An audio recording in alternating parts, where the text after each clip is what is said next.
یہ مضمون احادیث میں آیا ہے. دیکھیں قرآن میں اور احادیث صحیحہ میں جو یاجوج ماجوج اور اس دیوار کا ہمیں ملتا ہے نا، میں صرف اس کو آپ کے سامنے بیان کروں گا. باقی اس بارے میں ڈیٹیل میں آپ جائیں گے تو بہت کچھ آپ کو انٹرنیٹ پہ بھی مل جائے گا، مفسرین کی کتابوں میں بھی مل جائے گا، اور لوگوں کی اپنی اپنی تحقیقات ہیں، اپنے اپنے تبصرے ہیں. نہ میں ان تبصروں کو صحیح کہہ رہا ہوں نہ غلط کہہ رہا ہوں، کتابیں بھری ہوئی ہیں، وہ آپ جائیں پڑھیں اس کو. لیکن جتنی بات قرآن سے اور صحیح احادیث سے یاجوج ماجوج کے بارے میں ثابت ہوتی ہے، میں صرف اس کو آپ کے سامنے ابھی پیش کر رہا ہوں. پہلا عقیدہ تو یہ ثابت ہوتا ہے کہ یاجوج ماجوج ایک قوم ہے، انسان ہیں، وہ کوئی انسانوں کے علاوہ کوئی الگ مخلوق نہیں ہے، لیکن ہیں بڑے فسادی. دوسری بات یہ بہت قدیم ہے، ذوالقرنین جب گئے تو اس سے پہلے کی یہ قوم ہے اور زمین میں پہلے سے فساد مچا رہی ہے، لیکن بہت زیادہ ان کی کثرت نہیں تھی جتنی کثرت قرب قیامت میں ہوگی، کیونکہ نسل ان کی بہت تیزی کے ساتھ بڑھ رہی ہے. تیسری بات یہ ہے کہ اللہ نے ان کو دنیا کے کسی حصے میں رکھ کے چھپا دیا ہے. چھپایا اس لیے ہے کہ ان کے ظاہر ہونے کا ایک ٹائم ہے، اور وہ ہے حضرت عیسیٰ علیہ السلام کا دور. حضرت عیسیٰ ابن مریم کے دور میں یاجوج ماجوج ظاہر ہوں گے. تو اسی کو آپ چوتھا پوائنٹ بھی کہہ سکتے ہیں. تیسرا پوائنٹ کیا ہو گیا کہ ان کو چھپا دیا گیا ہے. لہذا یہ جو لوگ کہتے ہیں نا یاجوج ماجوج دریافت ہو گئے فلاں جگہ ہے فلاں جگہ ہے، تو بھائی ہمیں جب ایک چیز چھپا دی گئی ہے اور ایک ٹائم بتا دیا گیا ہے کہ اس ٹائم پہ ظاہر ہوں گے، تو اس سے پہلے وہ دریافت ہو ہی نہیں سکتے. پہلے دریافت ہو گئے تو اس کا مطلب نبی صلی اللہ علیہ وسلم کی گویا پیش گوئی غلط ہوگی. تو جو جس کا ٹائم ہے اسی ٹائم پہ وہ ظاہر ہوں گے. چوتھی بات میں نے جیسے بتائی کہ حضرت عیسیٰ علیہ السلام کے دور میں وہ ظاہر ہوں گے. پانچویں بات، صحیح حدیث سے یہ بات ثابت ہے کہ یاجوج ماجوج وہ جو دیوار بنی تھی اس کو چاٹتے رہتے ہیں، ختم کرتے ہیں. اب چاٹنا کا جو لفظ حدیث میں ہے اس سے مراد زبان سے چاٹنا بھی ہو سکتا ہے، اور یہ کنایا بھی ہو سکتا ہے کہ اس کو ختم کرنے کی کوشش میں لگے ہوئے ہیں. اور ایسے چاٹنا، جب ہم کوئی چیز چاٹتے ہیں نا تو بہت تھوڑی تھوڑی وہ ختم ہوتی ہے. تو اتنی موٹی اتنی بڑی دیوار ہے کہ وہ انہوں نے اپنی اسٹرگل اور اپنی محنت نہیں چھوڑی ہے، تو وہ دیوار کو کسی نہ کسی طریقے سے گھسائی میں اس کے لگی رہتے ہیں. تو زبان سے بھی چاٹنا ہو سکتا ہے اور کسی اور طریقے سے اس کو ختم کرنے کی کوشش بھی مراد ہو سکتی ہے. اور حدیث میں آتا ہے کہ ایک دن آئے گا وہ جب ختم ہونے والی ہوتی ہے نا، تو وہ کہتے ہیں کہ ہم کل اس کو دوبارہ شروع کریں گے اور کل ہم اس کو ختم کر دیں گے. لیکن وہ اللہ تعالیٰ اپنی قدرت سے دوبارہ اس دیوار کو اتنا ہی موٹا کر دیتے ہیں جتنا ذوالقرنین نے کیا تھا. تو قرب قیامت میں جب حضرت عیسیٰ علیہ السلام کا ظہور ہوگا تو وہ یہ کہیں گے ہم انشاءاللہ اس کو کل ختم کریں گے. تو انشاءاللہ کا لفظ جب استعمال کریں گے، کیونکہ وہ قوم ہے کافر، وہ اللہ پہ اعتماد کرنا، اللہ پہ توکل کرنا یہ چیز نہیں. جیسے کافر تو نہیں کہے گا نا اللہ نے چاہا تو وہ اللہ پہ یقین نہیں رکھتے. تو وہ جب اللہ کا نام لیں گے اور کہیں گے کہ اللہ نے چاہا تو ہم اس کو کل ختم کر دیں گے، تو پھر اسلام کی وجہ سے وہ دیوار ختم ہو جائے گی. اس کی مثال ایسے جیسے حدیث میں آتا ہے پچھلی قوموں میں ایک نوجوان تھا جو جادوگر کے پاس بھی جاتا تھا اور راہب کے پاس بھی جاتا تھا، جس کا سورہ بروج میں تذکرہ ہے والسماء ذات البروج میں. تو جب وہ نوجوان پکڑا گیا، وہ مسلمان ہو گیا تھا، بادشاہ نے اس کو بھیجا تھا جادوگر کے پاس کہ جادو سیکھے، لیکن وہ راہب کے پاس جاتا، عیسائیت سیکھی اس نے اور نیک مسلمان بن گیا. تو بادشاہ نے اس کو قتل کرنے کی حتی الامکان کوشش کی، مگر وہ قتل نہیں ہو پا رہا تھا. بادشاہ نے اس کو پہاڑ پہ بھیجا اپنے سپاہیوں کو لے کے کہ پہاڑ سے لے جا کے اس کو گرا دو، لیکن اللہ نے مدد کی کہ وہ سپاہی گر گئے، یہ بچ گیا. بادشاہ نے حکم دیا اس کو سمندر میں لے جا کے غرق کر دو، وہ سارے سپاہی غرق ہو گئے، یہ بچ گیا. تو کسی بھی طرح سے اس کی قتل کی کوششیں کامیاب نہیں ہو رہی تھی. تو اس نے بادشاہ سے کہا کہ تو اگر مجھے قتل کرنا چاہتا ہے نا تو چوک پہ کھڑا کر کے تیر مجھے مار اور کہے کہ بسم اللہ ورب ھذا الغلام، اس نوجوان کے رب کے نام سے میں اس کو قتل کرتا ہوں. تو اللہ کا نام لے کے مجھے مارے گا تو میں قتل ہو جاؤں گا. نوجوان یہ قربانی اس لیے دے رہا تھا کہ بادشاہ جب پوری پبلک کے سامنے اللہ کا نام لے گا تو لوگوں کو یقین آ جائے گا کہ بھئی اللہ کا نام لینے سے تو کام ہو گیا، اور اللہ کا نام لیے بغیر کام نہیں ہو رہا تھا. تو جو بادشاہ اللہ کو مانتا نہیں تھا آج اس کو بھی اللہ کا نام لینا پڑا ہے. تو نوجوان نے یہ قربانی اس لیے دی کہ بادشاہ جب اللہ کا نام لے گا لوگوں کو اللہ کی ذات پہ یقین آئے گا اور لوگ مسلمان ہو جائیں گے، عیسائیت کو قبول کر لیں گے. تو اس نوجوان نے یہ قربانی دی اور بادشاہ نے اللہ کا نام لے کے جب تیر مارا تو وہ نوجوان شہید ہو گیا. اور لیکن پورا ملک مسلمان ہو گیا، عیسائیت قبول کر لی. اور سورہ بروج میں پھر اللہ نے ان کا تبصرہ کیا، ان کا واقعہ بیان کیا ان کے بارے میں کہ کیسے بادشاہ نے خندقیں کھود کے پوری قوم کو جو ہے وہ جو دین سے پیچھے نہیں ہٹے ان کو کس طرح سے آگ میں پھینک دیا ان سب کو. تو اس سے پتہ چلتا ہے کہ کافر بھی بعض دفعہ جب اللہ کا نام لیتا ہے نا تو اس کو دنیاوی فائدہ ہو جاتا ہے. تو یاجوج ماجوج بھی تنگ آ کر پھر اللہ کا نام لیں گے اور کہیں گے اللہ نے چاہا تو ہم اس دیوار کو کل ختم کر دیں گے، اور بالآخر وہ دیوار ختم ہو جائے گی. پھر قرآن کے الفاظ ہیں آگے کہ جب یہ دیوار ختم ہوگی وَتَرَكْنَا بَعْضَهُمْ يَوْمَئِذٍ، اچھا ہاں میں بتا رہا تھا کہ حدیث سے کیا پوائنٹ پتہ چلتے ہیں، تو یہ 5 پوائنٹ ہو گئے۔ چھٹا پوائنٹ یہ کہ حضرت عیسیٰ ہی کے دور میں یہ کسی وبا کے ذریعے ہلاک ہو جائیں گے۔ حضرت عیسیٰ علیہ الصلوۃ والسلام اتنے زیادہ ہوں گے کہ ان سے لڑنا ممکن نہیں ہوگا، جیسے کہ قرآن میں بھی آ رہا ہے وَتَرَكْنَا بَعْضَهُمْ يَوْمَئِذٍ يَمُوجُ فِي بَعْضٍ، ہم ان میں سے بعض کو بعض کے اندر گھسا دیں گے، اتنی کثرت سے ایک دوسرے میں، اب آبادی کی کثرت بہت ہوگی، ان کی گھسے ہوئے ہوں گے ایک دوسرے میں، یہ جیسے چیونٹی اور مکوڑے ہوتے ہیں، تو ان سے لڑنا ممکن نہیں ہوگا۔ تو حضرت عیسیٰ علیہ الصلوۃ والسلام لوگوں کو لے کے کوہ طور پہ چلے جائیں گے، اور باقی مسلمان وہ اپنے اپنے گھروں کے اندر بند ہو جائیں گے، اور پھر اللہ کی طرف سے ایک وبا آئے گی، اور اس وبا میں یہ سارے کے سارے ہلاک ہو جائیں گے، اور پھر جب ہلاک ہو جائیں گے تو اتنی زیادہ ان کی لاشیں زمین پہ ہوں گی، اتنی زیادہ کہ انسانی آبادی ان کی لاشوں سے متعفن ہونا اور بیمار ہونا شروع ہو جائے گی، ان کی لاشوں سے بدبو اٹھے گی، اور ظاہر ہے انسان ہوں گے یہ، تو اس کی وجہ سے جو زمین کا ماحول خراب ہوگا، پھر حضرت عیسیٰ علیہ الصلوۃ والسلام اللہ سے دعا مانگیں گے کہ اللہ تعالیٰ ان کو کسی طرح ٹھکانے لگائے، کوئی انتظام کرے۔ پھر حدیث میں آتا ہے بارشیں ہوں گی اور سیلاب آئیں گے، اور ان کی لاشیں بہہ بہہ کے پانیوں میں جا کے، سمندروں میں جا کے ختم ہو جائیں گے، اللہ تعالیٰ ان کو اس طرح سے ٹھکانے لگائے گا۔ تو یہ یہاں تک جتنے بھی مضامین ہیں یہ صحیح احادیث سے ثابت ہیں۔ تو قرآن کہتا ہے وَتَرَكْنَا بَعْضَهُمْ يَوْمَئِذٍ يَمُوجُ فِي بَعْضٍ، ہم ان میں سے بعض کو بعض میں چھوڑ دیں گے، بہت کثرت ہوگی، وَنُفِخَ فِي الصُّورِ، اور پھر سور پھونکا جائے گا۔ قرآن میں تو یہ کہ سور پھونکا جائے گا ایسے لگ رہا ہے جیسے فوراً پھونکا جائے گا، مگر احادیث میں تفسیر ہے کہ فوراً نہیں پھونکا جائے گا۔ یاجوج ماجوج قیامت کی نشانیوں میں سے ایک بہت بڑی نشانی ہوگی، یعنی یہ اس بات کی علامت ہوگی کہ اب قیامت بہت قریب ہے۔ تو حضرت عیسیٰ ابن مریم علیہ السلام جب نازل ہوں گے، میں تھوڑی سی ترتیب بیان کر دیتا ہوں کہ جو کیونکہ بات یاجوج ماجوج کی چل رہی ہے تو اس سے منسلک جو واقعات ہیں جو اس دور میں ہوں گے وہ بھی میں اسی لیکچر کے ضمن میں بیان کر دیتا ہوں۔ ہمیں صحیح حدیث سے یہ پتہ چلتا ہے کہ قرب قیامت میں جب مسلمان بہت قسمہ پرسی میں ہوں گے تو خراسان سے لشکر اٹھے گا۔ خراسان یہ افغانستان اور ایران کا حصہ، اس علاقے کو نبی صلی اللہ علیہ وسلم کے دور میں خراسان کہا جاتا ہے، جس میں قندھار بھی آتا ہے، ایران کا بھی حصہ آتا ہے اس میں۔ تو یہاں سے لشکر اٹھے گا، مجاہدین لڑیں گے بہت بڑی تعداد میں، دنیا میں جہاد ہوگا، مسلمان ظلم کی چکی میں پس کے تنگ آ چکے ہوں گے، اور لڑتے لڑتے حدیث میں آتا ہے اتنی بڑی بڑی لڑائیاں ہوں گی کہ 1/3 مسلمان شہید ہو جائیں گے اس میں، 1/3 مجاہدین جو لڑنے والے ہوں گے، اور 1/3 جو ہوں گے وہ میدان جنگ سے بھاگ جائیں گے، اور 1/3 کو اللہ فتح عطا فرمائے گا۔ تو جو 1/3 میدان جنگ سے بھاگ جائیں گے، نبی صلی اللہ علیہ وسلم نے فرمایا ان کی توبہ کبھی قبول نہیں ہوگی۔ جو 1/3 شہید ہو جائیں گے وہ افضل ترین شہداء ہوں گے اس وقت کے، اور 1/3 کو اللہ تعالیٰ غلبہ عطا فرمائیں گے۔ ایک واقعہ تو ہمیں قرب قیامت میں نبی صلی اللہ علیہ وسلم سے یہ ملتا ہے صحیح حدیث سے۔ دوسرا ہمیں یہ ملتا ہے کہ قرب قیامت ہی میں مسلمان قسمہ پرسی کا شکار ہوں گے، تو تلاش کریں گے حضرت مہدی کو، کیونکہ حضرت مہدی وہ شخصیت ہیں جن پہ تمام نیک لوگ جمع ہو جائیں گے، اور وہ مسلمانوں کی میدان جنگ میں کمانڈ کریں گے، جہاد میں کمانڈ کریں گے۔ تو ان کو بیت اللہ میں تلاش کیا جائے گا، وہ رسول اللہ صلی اللہ علیہ وسلم کی اولاد میں ہوں گے، اور لوگ ان کو پہچان لیں گے، اہل اللہ پہچان کر ان کو اپنا امیر بنائیں گے، اور ان کی قیادت میں بھی لڑائی اور جہاد شروع ہوگا۔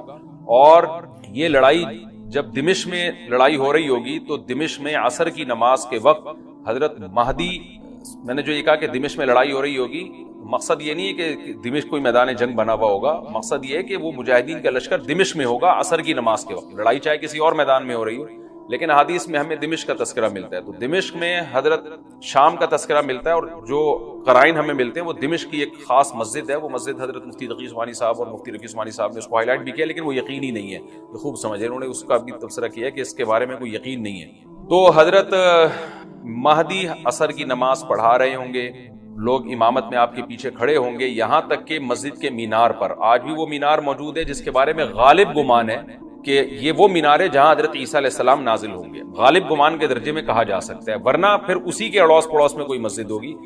میرا اگر شام جانا ہوا تو انشاءاللہ میں ارادہ ہے کہ میں ولاگ میں اس مسجد کا بھی تذکرہ کروں گا، اس جگہ کا بھی تذکرہ کروں گا، لیکن میں پہلے یہ بات بتا دوں کہ وہ 100% یقینی نہیں ہے، ایسا نہ ہو کہ اس مسجد کے مینار پہ چڑھ کے لوگ جو ہے وہ اس کے کوئی مینار کو ہی چاٹنا شروع کر دیں تبرک کے طور پہ۔ تو عصر کی نماز کا ٹائم ہوگا، حضرت عیسیٰ ابن مریم علیہ الصلوۃ والسلام فرشتوں کے کندھوں پہ ہاتھ رکھ کے نیچے اتریں گے نماز کے ٹائم پہ، یعنی آسمان سے مینار تک آئیں گے اور پھر مینار سے آپ کے لیے سیڑھیاں لگائی جائیں گی، سیڑھیوں کے ذریعے مینار سے نیچے اتریں گے اور لوگ ان کو پہچان لیں گے۔ حضرت مہدی ان کو امامت کے لیے آگے کریں گے کہ آپ اللہ کے ایک پیغمبر ہیں، آپ نماز پڑھائیے۔ حضرت عیسیٰ علیہ السلام انہی کو آگے رکھیں گے، اور اس طرح کا مفہوم ہے حدیث میں کہ اللہ نے اس کام کے لیے آپ کو ہی منتخب کیا۔ کیا مطلب یہ امامت اس امت کا حق ہے؟ تو حضرت عیسیٰ ابن مریم علیہ الصلوۃ والسلام کا جو کام ہوگا وہ جہاد ہے اور یہودیوں سے انتقام لینا، کیونکہ یہودیوں نے اپنے خیال میں حضرت عیسیٰ کو قتل کیا تھا، تو اللہ نے یہودیت ہی کے خاتمے کے لیے اور دجال کے خاتمے کے لیے عیسیٰ ابن مریم کو نازل کیا۔ حضرت مہدی سے پہلے ہی دجال ظاہر ہو چکا ہوگا۔ دجال کے بارے میں حدیث میں آتا ہے کہ ہر پیغمبر نے اپنی امت کو دجال کے فتنے سے ڈرایا ہے۔ اچھا، یہ دجال ایک ایسی شخصیت ہے جس کا یہودی انتظار ہم سے زیادہ کر رہے ہیں، کیونکہ یہودی اس کو اپنے لیے نجات دہندہ سمجھتے ہیں، جبکہ حدیث میں آتا ہے کہ دجال کانا ہوگا اور اس کا خدائی کا دعویٰ ہوگا، اس کے پاس کچھ ایسی طاقتیں ہوں گی کہ مردے کو زندہ کر دے، زندہ کو مار دے، ایک طرف اس کے باغ ہوگا، ایک طرف اس کے آگ ہوگی، جو اس پر ایمان لائے گا اس کو باغ میں داخل کرے گا، اور جو اس پر ایمان نہیں لائے گا اس کو آگ میں داخل کرے گا۔ اور رسول اللہ صلی اللہ علیہ وسلم نے فرمایا اس کی جو آگ ہے حقیقت میں وہ جنت کا باغ ہوگا، اور اس کا جو باغ ہے حقیقت میں وہ جہنم کی آگ ہوگی۔ تو جو نبی کی باتوں پہ یقین کرتے ہیں وہ دجال کے فتنے سے محفوظ رہیں گے۔ اور حدیث میں سورہ کہف کی بھی تلاوت کا حکم ہے، جمعے کے دن جو کہف کی تلاوت کرتا ہے اللہ اس کو دجال کے فتنے سے محفوظ رکھتا ہے۔ اب آپ دیکھیں یہ سورہ کہف میں ہی قیامت کی علامات کا تذکرہ ہے نا، تو شاید اسی وجہ سے کیونکہ جو سورہ کہف پڑھتا رہے گا وہ یاجوج ماجوج کے واقعات بھی پڑھتا رہے گا اور اللہ کی قدرت کے واقعات بھی پڑھتا رہے گا، تو دجال کے فتنے سے اللہ اس کو اس برکت سے بچا کے رکھیں گے، فتنے سے محفوظ رکھیں گے۔ تو وہ ایسی طاقتیں دکھائے گا، بے وقوف لوگ اس پہ ایمان لے آئیں گے۔ حدیث میں آتا ہے کہ کاڑا کبھی بھی خدا نہیں ہو سکتا، یعنی اس کی تو ایک آنکھ ہوگی نہیں، لیکن بے وقوف لوگ اس کے یہ کچھ ظاہری کمالات دیکھیں گے، یہ نہیں دیکھیں گے کہ یہ تو شکل بھی اس کی اچھی نہیں ہے، یعنی خدا کا بس کم جمال والا ہوتا ہے نا، یہ تو ہے بھی کانا، اور اس کے بڑا بڑا کافر بھی لکھا ہوا ہوگا واضح طور پر، جس سے پتہ چلے گا۔ لیکن احمق اور بیوقوف لوگ جیسے روحانی عامل کو کچھ شعبدے دیکھ کر ان پہ سے متاثر ہو جاتے ہیں نا، روحانی عاملوں کے شعبدے دیکھ کے، تو ایسے ہی دجال کے شعبدے دیکھ کے متاثر ہوں گے۔ تو بہت لوگوں کو، خلقت کو، بہت بڑی امت کو گمراہ کرے گا دجال، اہل اللہ کو اللہ تعالیٰ اس کے فتنے سے محفوظ رکھے گا۔ پھر حضرت عیسیٰ ابن مریم جب نازل ہوں گے تو وہ دجال کو قتل کریں گے۔ حدیث میں آتا ہے کہ نیزے کے ذریعے گھوڑے پہ بیٹھ کے قتل کریں گے۔ علماء نے اس حدیث کا دو مطلب بیان کیے ہیں کہ یا تو اس کا مطلب یہی ہے کہ واقعی گھوڑے پہ بیٹھیں گے، نیزہ استعمال کریں گے، اور زمین جو ہے وہ اتنی پہلے اس سے جنگیں ہو چکی ہوں گی کہ لوگ دوبارہ تلواروں گھوڑوں کی طرف آ جائیں گے۔ اس بات کا امکان ہے، ہر ملک ایٹمی طاقت بن چکا ہے، تو اگر یہ ایٹم بم سارے ملک آپس میں چلا دیں تو ہم دوبارہ گدے گھوڑوں والی زندگی پر آ جائیں گے، ٹیکنالوجی ساری تباہ و برباد ہو جائے گی، انسان کی ترقی۔ تو اس بات کا بھی امکان ہے کہ کوئی اس سے پہلے ہو سکتا ہے کوئی ایسی جنگ عظیم ہو کہ انسانیت دوبارہ پہاڑوں پتھروں کے دور میں آ جائے۔ لیکن ظاہر یہ معلوم ہوتا ہے کہ رسول اللہ صلی اللہ علیہ وسلم نے جو کلام کیا ہے، ظاہر ہے اس دور کے لحاظ سے جو لوگوں کے، جہاں تک جو لوگوں کی مینٹل اپروچ ہے وہاں تک، تو نبی صلی اللہ علیہ وسلم میزائل یا اور ٹینکوں کا تذکرہ کرتے تو کیا سمجھ میں آتا؟ تو گھوڑے سے مراد ہے جو اس زمانے کا گھوڑا ہوگا، اور نیزے سے مراد ہے اس زمانے کا جو اسلحہ ہوگا، کیونکہ نیزہ نبی کے دور کا ایک مناسب اسلحہ تھا اور گھوڑا نبی کے دور کی میدان جنگ کی ایک مناسب سواری تھی۔ تو اس سے یہ بھی پتہ چلتا ہے کہ ہو سکتا ہے عیسیٰ ابن مریم نیزے کے بجائے کلاشنکوف کا استعمال کر لیں، تو یعنی وہ نیزہ جو ہے وہ اس کلاشنکوف کی یا جو بھی اسلحہ اس وقت حضرت عیسیٰ ابن مریم استعمال کریں گے اس کی ایک تعبیر ہے، تو اس کا بھی پورا امکان ہے۔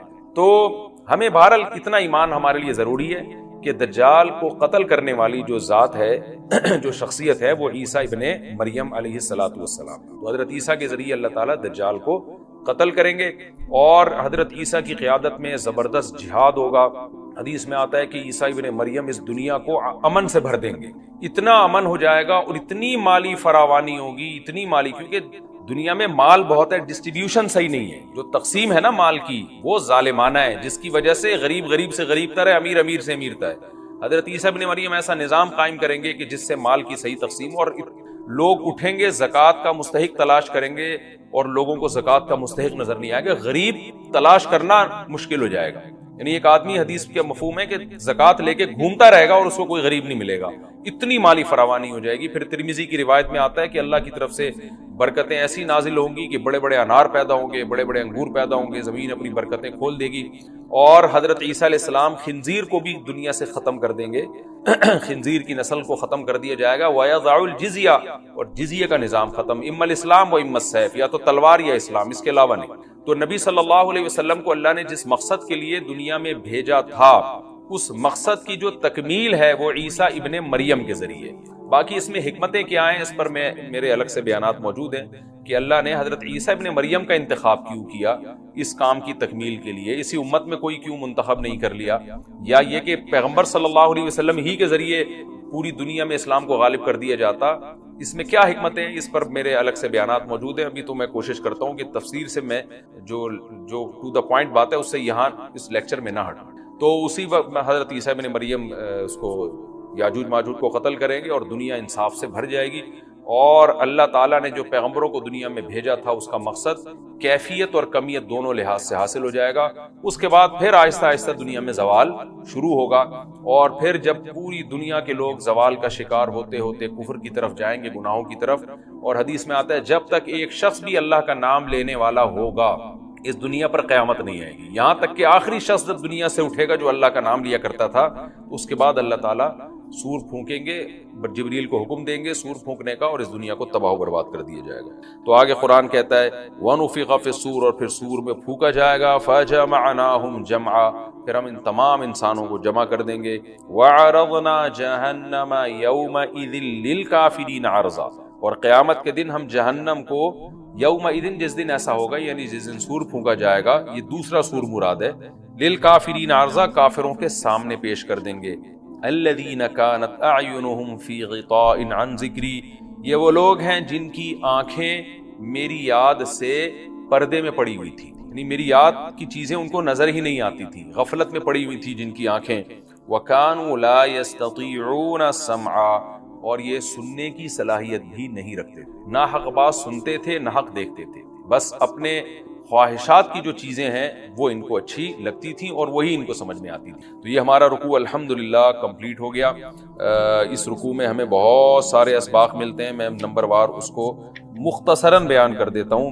پہلی بات تو یہ کہ دیکھیں اللہ تعالیٰ نے کیسے کیسے بادشاہ دنیا میں بھیجے ہیں اور کتنے پاورفل بادشاہ۔ حضرت ذوالقرنین کا نام ہی قرن والا، دو کناروں والا، زمین کے بہت بڑے حصے کو حضرت ذوالقرنین نے فتح کیا، اور اللہ کے نیک بندے کیسے اللہ کے راستے میں لڑتے رہے ہیں۔ تو یہ جو لوگ بیٹھ جاتے ہیں نا بس عبادت کرو اور لڑائی وڑائی اسلام میں ہے ہی نہیں، یہ دنیا میں کوئی بھی عقل مند اس نظریے کا حامی نہیں ہو۔ تو طاقت اور قوت کی اسلام میں بہت زیادہ اہمیت ہے۔ اس سے ہمیں یہ بھی پتہ چلتا ہے کہ اپنے ملک کی، خاص طور پر اسلامی ملک کی جو فوجی قوتیں ہیں، جو فوجی طاقتیں ہیں، ان کی ہمیں قدر کرنی چاہیے، کیونکہ اگر کوئی بھی ملک عسکری لحاظ سے کمزور ہو جائے، کیونکہ اللہ تعالیٰ تو جو عسکری لحاظ سے طاقتور قومیں تھیں اللہ نے ان کا کتنا تذکرہ کیا، ہاں وہ اللہ کے باغی نہ ہو۔ تو اسلامی ملک میں کوئی بھی اسلامی کنٹری ہے، چاہے سعودی عرب ہے، چاہے پاکستان ہے، چاہے ترکی ہے، کوئی بھی اسلامی کنٹری ہے، اس کی فوج کی قدر کرنی چاہیے، کیونکہ اسی کی وجہ سے ملک کا بارڈر محفوظ ہوتا ہے۔ اگر مسلمان عسکری لحاظ سے کمزور ہونا شروع ہو جائے تو کافر ہمیں گاجر مولی کی طرح کاٹنا شروع کر دیں، اسلام دشمن قوتیں ہمیں کھا جائیں، ختم کر دیں ہمیں کھا کے۔ تو نیک قوتوں کو اپنی بقا کے لیے ہمیشہ سے ایک اسلحے کی اور طاقت کی ضرورت رہتی ہے، اس کی اہمیت اسلام میں بہت زیادہ ہے۔ موسیٰ علیہ الصلوۃ والسلام کے بعد کتنے بڑے بڑے جنگی کمانڈر پیدا ہوئے، ذوالقرنین کا اللہ نے کیسا تذکرہ کیا، ذوالقرنین کی عبادت کا کہیں بھی تذکرہ نہیں، حالانکہ وہ بڑے عبادت گزار بھی تھے۔ داؤد علیہ السلام کی عبادت کا تذکرہ بھی ہے، ان کی تلوار اور طاقت کا تذکرہ بھی ہے۔ تو اللہ تعالیٰ جہاں عبادت کا تذکرہ کرتے ہیں تو طاقت اور قوت کا بھی تذکرہ کرتے ہیں۔ اس سے عسکری لحاظ سے اپنے آپ کو مضبوط کرنے کی اہمیت کا ہمیں پتہ چلتا ہے کہ اسلام میں اس کی بڑی اہمیت ہے۔ کسی بھی اسلامی ملک کی فوج کا مورال کسی بھی لحاظ سے ڈاؤن نہیں ہونا چاہیے، اور عسکری لحاظ سے وہ کسی بھی لحاظ سے کمزور نہیں ہونی چاہیے، اور اس کو چاہیے کہ اعدوا لهم ما استطعتم من قوہ پر عمل کرے۔ قرآن کہہ رہا ہے روز بروز اپنی طاقت اور قوت میں اضافہ کرنے کی کوشش کرو، اس سے مسلم قوم کو کبھی بھی غافل نہیں ہونا چاہیے، اور کوئی بھی ایسا کام جس سے مسلمان قوتیں اور طاقتیں کمزور ہونا شروع ہو جائیں، اس کام سے ہمیں بچنا چاہیے۔ دوسری بات ہمیں یہ پتہ چلی کہ اللہ تعالیٰ نے اہل اسلام کے ذمے پوری دنیا کی ذمہ داری لگائی ہے، کسی ایک ملک کی نہیں۔ جتنے بھی پیغمبر آئے ہیں جب وہ دنیا فتح کرنا شروع کی ہے تو کہیں رکے نہیں ہے وہ کہ بھئی یہاں تک، اس سے آگے نہیں جانا. ان کی صلاحیت ہی ختم ہو گئی ہو، وسائل ہی ختم ہو گئے ہوں تو الگ بات ہے. تو پوری دنیا ہے جس میں اللہ کے دین کو غالب کرنا ہے. اب اس کا طریقہ کیا ہوگا؟ ظاہر ہے جو جس زمانے میں سوٹیبل طریقہ ہو وہ اختیار کیا جائے گا. تو حضرت ذوالقرنین پہلے انتہائی مشرق کی طرف گئے ہیں جہاں سورج نکلتا ہے، تو وہاں سے جہاں سے آبادی شروع ہو رہی ہے، اور ان کا خیال تھا کہ اب آگے آبادی نہیں ہے، تو پھر جا کے اسٹاپ کیا ہے. مغرب میں بھی ایسے ہی، شمال میں بھی ایسے ہی. تو ہمیں جب دیکھتے ہیں کہ جب صحابہ کرام نے دنیا فتح کرنا شروع کی ہے تو ہمیں مسلمان کمانڈروں میں بھی ایسے واقعات ملتے ہیں کہ وہ علاقے فتح کرتے کرتے سمندر کے کنارے پہنچے اور انہوں نے سمندر کو دیکھ کے کہا کہ تیرے آگے بھی آبادی ہوتی نا تو ہم اللہ کا کلمہ وہاں بھی بلند کرتے. یہ دور تھا مسلمانوں کا، اور یہ عیسیٰ ابن مریم دوبارہ پھر وہی کریں گے، پوری دنیا کو فتح کریں گے. تو حضرت ذوالقرنین کے اس واقعے سے پتہ چلتا ہے کہ پوری دنیا کی ذمہ داری اللہ نے ہمیشہ سے اہل اللہ پہ لگائی ہے، اور وہ پوری دنیا میں اللہ کے دین کو غالب کرنے کی کوشش میں ہمیشہ سے لگے رہے. تیسری بات ہمیں پتہ چلتی ہے کہ اسباب اور وسائل کی اہمیت ہے. حضرت ذوالقرنین نے جب اتنا پہاڑوں کے بیچ میں اتنا یعنی لوہے کی پلیٹیں لگا کے تانبا پگھلا کے آہنی دیوار بنائی ہے تو خوش ہوئے ہیں. ھذا رحمت من ربی، میرے رب کی رحمت ہے. تبھی تو اللہ کا شکر ادا کیا نا، خوشی پہ شکر ادا کیا جاتا ہے. تو اس سے یہ بھی پتہ چلتا ہے کہ سائنس اور ٹیکنالوجی، دیکھیں یہ کام ٹیکنالوجی کے بغیر ممکن نہیں تھا. تبھی تو اس قوم نے کہا نا ذوالقرنین سے کہ ہم پیسے آپ کو دیں گے، لیکن ہمارے پاس وہ وسائل نہیں ہیں، وہ ٹیکنالوجی نہیں ہے ہمارے پاس. اور بظاہر ایسا لگتا ہے کہ ان کے پاس لوہا بھی تھا، تانبا بھی تھا، کیونکہ حضرت ذوالقرنین اب یہ تو نہیں ہے نا کہ زمین کے مشرق کی طرف دوبارہ لوہا جمع کرنے گئے ہوں، وہیں سے جو کچھ ہوگا نکالا ہوگا. تو وسائل اس قوم کے پاس تھے، ٹیکنالوجی نہیں تھی کہ اس لوہے کو اور اس تانبے کو پگھلا کے دونوں پہاڑوں کے بیچ میں پلیٹیں کیسے بنانی ہیں اور ان کو کیسے ان کے بیچ میں تانبا کر کے کہانی دیوار بنائی ہے. یہ ٹیکنالوجی ان کے پاس نہیں تھی. تو اس سے ہمیں ٹیکنالوجی کی ویلیو کا بھی پتہ چلتا ہے. آج مسلمان اس میں بھی بہت پیچھے چلے جا رہے ہیں اور اس کو مذہب سمجھنا شروع کر دیا ہے. یہ بات بھی غلط ہے. حضرت ذوالقرنین نے اتنی طاقت اور قوت کا استعمال کیا اور اتنے زبردست طریقے سے اس وقت جو بھی اس سوٹیبل ٹیکنالوجی تھی اس کا استعمال کر کے دو پہاڑوں کے بیچ کے راستے کو بند کر دیا اور اس پہ خوشی منائی حضرت ذوالقرنین نے. یہ نہیں کہا کہ بھئی اس سے کچھ بھی نہیں ہوتا، اصل میں تو بس انسان کو چاہیے کہ وہ اللہ اللہ کیا کرے بیٹھ کے، اور یہ کیا اللہ سے بس مدد مانگو، اللہ ہی. یاجوج ماجوج کے بارے میں ان کو کہہ دیتے ذوالقرنین کہ تم سب رات کو تہجد میں اٹھ کے دعائیں مانگو، اللہ یاجوج ماجوج سے تمہیں بچا لے گا. نہ نہ نہ، حضرت ذوالقرنین نے کہا دعائیں بھی مانگو، یقیناً حکم دیا ہوگا دعائیں مانگنے کا، لیکن ہم پورے اسباب اور وسائل استعمال کریں گے، لوہے کی پلیٹیں بنائیں گے، تانبے کو پگھلائیں گے، اوپر چڑھائیں گے اور اس طرح سے پوری مضبوط دیوار بنائیں گے. آج مسلمان ہاتھ پہ ہاتھ رکھ کے بیٹھ گیا ہے اور وظیفوں میں اور جو ہے بس وہ چند صبح شام کے وظیفے پڑھ کے وہ سمجھتا ہے کہ ساری دنیا کے سارے مسائل کا حل اس سے ہو جائے گا. ایسا نہیں ہے. آپ کو بہت زیادہ ترقی کرنی ہے، بہت زیادہ اسباب و وسائل میں آپ کو غیر مسلموں سے آگے نکلنا ہے، جیسے کہ قرون اولیٰ کا مسلمان نکلا تھا، تبھی اللہ نے اس کے لیے دنیا میں فتوحات کے درب کہ سب سے قدیم آسمانی مذہب یہودیوں کا ہے اور اللہ نے ان کو بہت بڑی حکومت دی تھی. میں نے بتایا نا کہ دنیا میں جو خاندانی حکومتیں رہی ہیں وہ مذہبی ہی رہی ہیں. 3 مذہبوں نے دنیا میں دادا گیری کی ہے، بدماشی جسے کہتے ہیں، جائز بدماشی. ایک یہود نے کی ہے، پوری دنیا کو فتح کیا انہوں نے. پھر اللہ نے عیسائیوں کو غلبہ دیا، انہوں نے یہودیوں سے سارے علاقے چھین کے ان پہ حکومت کی. پھر اسلام جب دنیا میں آیا تو جو کام پہلے یہودیوں نے کیا تھا پھر ان کے ساتھ عیسائیوں نے کیا، تو پھر عیسائیوں کے ساتھ کس نے کیا؟ مسلمانوں نے. اچھا، کمال کی بات یہ ہے کہ مسلمانوں کی یہودیوں سے لڑائیاں نہیں ہوئی ہیں، بہت کم، صرف نبی کے دور میں تو ہوئی وہ خیبر میں اور بنو قریظہ وغیرہ سے. اس کے بعد بڑی لڑائیاں مسلمانوں کی یہودیوں سے کبھی بھی نہیں. سارا ٹاکرا عیسائیوں سے رہا ہے، کیونکہ عیسائیوں نے یہودیوں سے علاقے چھین لیے تھے. یہودی پھر رعایا بن کے رہتے تھے، لیکن ان کو اس بات کا غم ہے کہ یہ تو سارا ہمارا حساب کتاب تھا نا. تو قرآن میں اللہ نے بتایا ہے کہ تمہارے جو پیغمبر دنیا میں آئے وہ نیک اعمال کی بنیاد پہ اللہ نے ان کو دنیا میں حکومت دی تھی. تم نے ان کی معیت میں جہاد کیا، وہ جہاد جس کے پیچھے صحیح موٹیویشن ہوتی ہے، اس میں مجاہدین کو ایک پاور ملتی ہے. اور جب جہاد کے پیچھے صرف پیسہ رہ جائے، زمین اور حکومت رہ جائے، تو اس جہاد میں طاقت نہیں رہتی، بلکہ وہ جہاد ہی نہیں رہتا ہے. تو اب یہ لوگ کہتے ہیں ہمارے پیغمبر تھے سلیمان علیہ السلام، داؤد علیہ السلام. تھوڑا سی تاریخ بتا دیتا ہوں نا، پتہ ہی ہوگا لیکن نئے لوگ بھی آتے ہیں. ابراہیم علیہ السلام سے اصل میں تو تاریخ شروع ہوتی ہے نا، جو پیغمبروں کی جو ہمیں ملتی ہے. ویسے تو اس سے پہلے بھی پیغمبر آئے ہیں, لیکن جو اب جو دنیا میں زندہ قومیں ہیں ان کی ہسٹری کہاں سے ملتی ہے ہمیں؟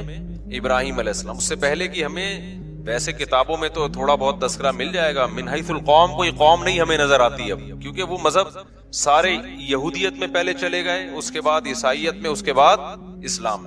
تو ابراہیم علیہ السلام کا زمانہ آج سے تقریباً لگ بھگ 4000 سال پرانا زمانہ ہے. اوپر نیچے ہو سکتا ہے, کوئی پوری کیلکولیشن کسی کی نہیں ہے. تقریباً کتنا ہے؟ 4000 سال پرانا زمانہ. انبیاء آتے رہے تھے آدم علیہ السلام. اچھا آدم علیہ السلام اور ابراہیم علیہ السلام میں کتنا ہے یہ نہیں پتا. اس میں اندازے لگائے جاتے ہیں کہ ہم سے آدم علیہ السلام کا زمانہ 10,000 سال پرانا ہے ہم سے, لیکن یہ کچھ بھی اس میں کوئی رائے نہیں قائم کی جا سکتی, کیونکہ کوئی تاریخ لکھنے والا تو تھا نہیں, وہ زمانے دنیا میں ختم ہو گئی ہیں. اب تو کوئی پرانی لاش ملتی ہے تو سائنسدان تحقیق کرتے ہیں کہ قبل مسیح ہے کہ بعد مسیح ہے.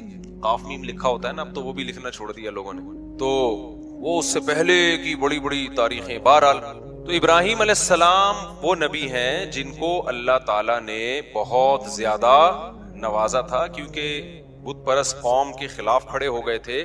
اور پھر ابراہیم علیہ السلام سے اللہ نے وعدہ کیا تھا کہ آپ کی اولاد میں ہم نبوت کو جاری کریں گے. میں کافی لمبی پہلے بتا چکا ہوں, بہت شارٹ کروں گا تاکہ آج ہمارا یہ ٹاپک نہ رہ جائے. تو ابراہیم علیہ السلام کی اولاد میں حضرت اسحاق علیہ السلام پیدا ہوئے, دوسری زوجہ سے اسماعیل علیہ السلام پیدا ہوئے, اور اسحاق علیہ السلام کی اولاد سے پھر 2 زوجہ تھیں, حضرت سارہ اور حضرت ہاجرہ. تو حضرت ہاجرہ سے نبی صلی اللہ علیہ وسلم پیدا ہوئے 2000 سال کے بعد ان کی نسل میں, یعنی ایک ہی پیغمبر پیدا ہوئے حضرت ہاجرہ سے جو محمد صلی اللہ علیہ وسلم تھے, اور مکہ میں جو ان کی اولاد ٹھہر گئی تھی. اور ادھر جو شام, آپ نا میپ کو پڑھا کریں, میپ کے بغیر بہت سارے قرآن کے واقعات سمجھ میں نہیں آتے. تو مجھے بھی میپ پڑھنے سے سمجھ میں نہیں آتے تھے, جب ٹریولنگ کیے تو ملک بیٹھنا دماغ میں شروع ہے, کون سا کنٹری کدھر کو ہے. بہت سی چیزیں پڑھنے سے نہیں آتی, ٹریولنگ سے آتی ہیں. اب میں حیران ہوتا تھا یہ مسلمان فوجیں یورپ کیسے پہنچ گئی تھی یار اس زمانے میں. اب جب میں خود گیا تو مجھے خیال ہو جب میں پہنچ سکتا ہوں تو فوجیں نہیں پہنچ سکتی کیا خیال ہے. لیکن ہمارا ٹریک تو الگ تھا نا, تو پتا چلا وہ ادھر سے آئی ہیں, افریقہ کی طرف سے. آپ وہ دیکھیں نا نقشہ تو پتا چلتا ہے, وہ وہاں سے علاقے فتح ہوتے ہوتے ہوتے ادھر سے انہوں نے رائٹ پہ, آگے سمندر تھا تو رائٹ پہ ٹرن مارنا پڑا ان کو. رائٹ پہ ٹرن مارا, اٹلی میں گھسے, اٹلی سے آگے پھر جرمنی تھا, فرانس پہ آگے رک گئے تھے, ورنہ فرانس گیا تھا ہاتھ سے. تو وہ پھر آپس میں ہی بغاوت ہو گئی, آپس میں ہی لڑ پڑے تھے, ورنہ یورپ پہ مسلمانوں کا قبضہ ہو چکا ہوتا. تو لندن گیا تھا, صحیح ہے نا, لندن بھی گیا تھا گوروں کے ہاتھ سے, لیکن ہوا یہ کہ آپس میں پھٹا ہو گیا تھا, بغاوت ہو گئی, لڑائیاں ہو گئی 2 کمانڈروں کی. تو یورپ کو پھر چھوڑ دیا, پھر آپس میں الحمدللہ ایسا لڑے. آج تک کیا ہو رہا ہے, اللہ کے فضل سے لڑ رہے ہیں الحمدللہ, ہر سطح پہ لڑ رہے ہیں. اللہ تعالیٰ, میاں بیوی گھر میں لڑ رہے ہیں, حکومتیں آپس میں لڑ رہی ہیں, دوست سے لڑ رہا ہے, مذہبی اسکالر آپس میں لڑ رہے ہیں. تو اس لڑائی کی وجہ سے غیروں کا بڑا فائدہ ہے, وہ اتحاد کر رہے ہیں. مختلف ملکوں نے کرنسی ایک ایجاد کر لی, ٹھیک ہے نا, پاسپورٹ کی کوئی پابندی نہیں. یورپ نے ایک یونین بنا لی پوری, یہاں سے یہاں جاؤ کوئی مسئلہ نہیں, ادھر جاؤ ادھر جاؤ سب ہمارا ہے, وغیرہ وغیرہ. خیر, تو ابراہیم علیہ السلام کے جو شام میں جو سلسلہ چلا ہے نا, اچھا آج کا جو شام ہے پہلے اتنا نہیں تھا بلکہ یہ بڑا تھا. تو یہ اس میں فلسطین, اسرائیل, یہ سب علاقے آتے تھے. تو بیت المقدس تھا, وہاں پیغمبروں کا سلسلہ شروع ہوا, ہوتے ہوتے ہوتے آپ کو پتا ہے کہ اسحاق علیہ السلام کی اولاد میں تھے یعقوب علیہ السلام, ان کا لقب تھا اسرائیل. یعقوب علیہ السلام کا کیا لقب تھا؟ اسرائیل. حضرت اسرائیل جو تھے یعقوب علیہ السلام, ان کے بیٹے تھے یوسف. اور یوسف علیہ السلام مصر چلے گئے, سورہ یوسف میں ہے نا واقعہ, وہ ایک بادشاہ بن گئے مصر کے. تو بنی مصر کا نقشہ دیکھیں آپ, سعودی عرب یعنی مغرب کی طرف, جہاں سورج یہاں ہے نا سعودی عرب, تو سعودی عرب آئے گا پہلے, اس کے بعد مصر آئے گا. اور رائٹ سائڈ پہ ٹرن ماریں گے تو کیا آئے گا؟ اسرائیل آئے گا, فلسطین آئے گا. تو ایسا نہ ہو نکل جائے یہاں پہ گدھے پہ بیٹھ کے, ایسے ہی جہاز سے ٹرن مارنا پڑے گا آپ کو. تو مصر میں جو ہے نا یوسف علیہ السلام, وہاں کی حکومت ان کے ہاتھ میں آئی. مصر بڑا زبردست ملک تھا, ایک بڑی تہذیب, مصر کی تہذیب بہت پرانی ہے اور بڑے اسٹیبل لوگ تھے. تو وہاں پر یوسف علیہ السلام کی حکومت قائم ہو گئی. یوسف علیہ السلام بہت اقلیت میں تھے نا, وہ تھوڑے سے بنی اسرائیل آئے تھے, 90 کے قریب ان کا خاندان تھا. یعقوب علیہ السلام نے شادیاں بہت کی تھیں, اولاد ان کے بہت تھی. اب یہ انہوں نے کی تھی, اب آپ ان سے پوچھیں. تو یعقوب علیہ السلام کی اولاد میں برکت بہت ہوئی ہے. اس غم میں بھی انہوں نے شادی کی ہے جب یوسف علیہ السلام بچھڑ گئے تھے, اس دوران بھی انہوں نے نکاح کیا ہے. تو یہ ان لوگوں کے مسئلے نہیں تھے، یہ ہمارے مسئلے ہیں کہ ایکچولی کر کے نا وہ کہتے بھائی غم بھی ساتھ ساتھ جھیلتے رہو اور شادیاں بھی ہوتی رہیں گی، بچے بھی ہوتے رہیں گے، قحط بھی پڑا، اولاد پھر بھی ہوتی رہی، سمجھتے ہو؟ تو یہاں تک کہ جب یوسف علیہ السلام، یعقوب علیہ السلام مصر گئے ہیں نا، جب پتہ چلا بیٹا بادشاہ بن گیا ہے، تو مولانا عبد الماجد دریا آبادی بڑے عالم گزرے ہندوستان میں، جو دنیاوی علوم کے بھی بڑے ماہر تھے، انہوں نے اپنی تفسیر میں لکھا ہے، وہ خود یعقوب علیہ السلام کی اولاد میں بھی انہوں نے اپنا پورا نسب بھی بیان کیا ہے کہ ہمارا نسب اتنی پشتوں میں جا کے یعقوب علیہ السلام سے ملتا ہے. تو انہوں نے یہ لکھا ہے، جو بھی ان کی تحقیق ہوگی، وہ تورات انجیل کے بھی بڑے عالم تھے جو مولانا عبد الماجد دریا آبادی ہے نا، انگلش بھی بڑی اچھی تھی. مولانا شلوی تھانوی رحمۃ اللہ علیہ سے غالباً بیعت بھی تھے، وہ بیعت تھے، تبھی وہ جگہ جگہ شیخ اور مرشد تھانوی کا لفظ استعمال کرتے ہیں. تو دنیاوی دینی دونوں علوم کے بڑے ماہر تھے، بڑی ریسرچ. انہوں نے لکھا ہے کہ 90 افراد تھے یعقوب علیہ السلام کی، صرف بیٹے، بیٹیاں، بہویں، داماد، یہ ملا کے ٹوٹل کتنے تھے؟ 90. ان کے اکلوتے سربراہ تھے. تو یہ 90 افراد ہجرت کر کے گئے ہیں کہاں؟ مصر کی طرف. یہ سارے بنی اسرائیل تھے. سمجھتے ہو گے نہیں سمجھتے؟ جب یہ وہاں گئے ہیں تو اللہ نے ان کو حکومت دی، لیکن تھے منورٹی میں، اقلیت میں تھے. حکومت تو آ گئی، مصر کی خدمت بہت کی، لوگوں میں ان کی عزت، لیکن ظاہر ہے جب آپ اقلیت میں ہوتے ہیں تو آہستہ آہستہ کمزور ہونا شروع ہو جاتے ہیں. غیر قوموں میں حسد ہوتا ہے کہ یہ دوسرے ملک سے آئے ہوئے ہم پہ کیوں حکومت کر رہے ہیں، یہ ادھر سے آئے ہوئے لوگ. اچھا تہذیب ان کی اچھی تھی، مصریوں کو تو غیر مسلم تھے نا، بت پرست تھے وہ، تو بت پرستوں کی ان کے مقابلے میں کیا تہذیب ہوگی؟ پلہ کس کا بھاری تھا؟ تہذیب کے لحاظ سے ان کا بھاری تھا، لیکن اکثریت میں وہ تھے. تو پھر یہ تھوڑا تھوڑا دین سے دور ہونا بھی شروع ہو گئے. جب دین سے بھی دور ہو رہے ہیں، آپ اقلیت میں بھی ہیں، تو آہستہ آہستہ دوبارہ مصریوں کا غلبہ ہونا شروع، اور قوم پرستی کا نعرہ لگایا گیا. یہ بنی اسرائیلی ہیں، ہم قبطی ہیں، یہ غیر ہیں، یہ حالانکہ بھائی غیر ہیں، لیکن انہیں تمہیں بنایا کتنا ہے؟ تمہارے ملک کو قحط سے بچایا ان لوگوں نے، تمہیں تہذیب سکھائی، تمہیں ایمان دیا نا. یہ قوم پرستی انتہائی غلیظ اور بدبودار نعرہ ہے. کتا گلی میں دوسرے کتے کو برداشت نہیں کرتا، بلی برداشت کر لے گی. بلی تھوڑی سی غیرت مند ہوتی ہے، کتا جو ہے نا اتنا وفادار ہو کے بھی ہے کتا ہی. وہ اسلام یہ نہیں کہتا کہ یہ اتنا وفادار ہے تو اب اس کو کتا مت کہو، کہنا کیا پڑے گا اس کو؟ کتا ہی کہنا پڑے گا. وجہ اس کی ہے کہ اس میں کچھ بہت بری خصلتیں بھی ہیں. آگے وہ ابھی میں خصلتوں پر بیان پہلے کر چکا ہوں، ابھی میں نہیں جاؤں گا اس کی طرف. تو خیر اب کیا مسئلہ ہے؟ تو بنی اسرائیل جب یہاں گئے ہیں، آہستہ آہستہ آہستہ حکومت ان کے ہاتھ سے نکلنا شروع، اور گناہوں میں بھی جانا شروع ہو گئے. جائے جب حکومت میں آتے ہیں تو عیش و عشرت بھی بڑھتا ہے. بالآخر فرعون، اس زمانے میں مصر کا جو بھی بادشاہ اس کو فرعون ہی کہا جاتا تھا، تو وہ والا فرعون جس کا قرآن میں تذکرہ ہے وہ ان پر بالآخر غالب آ گیا.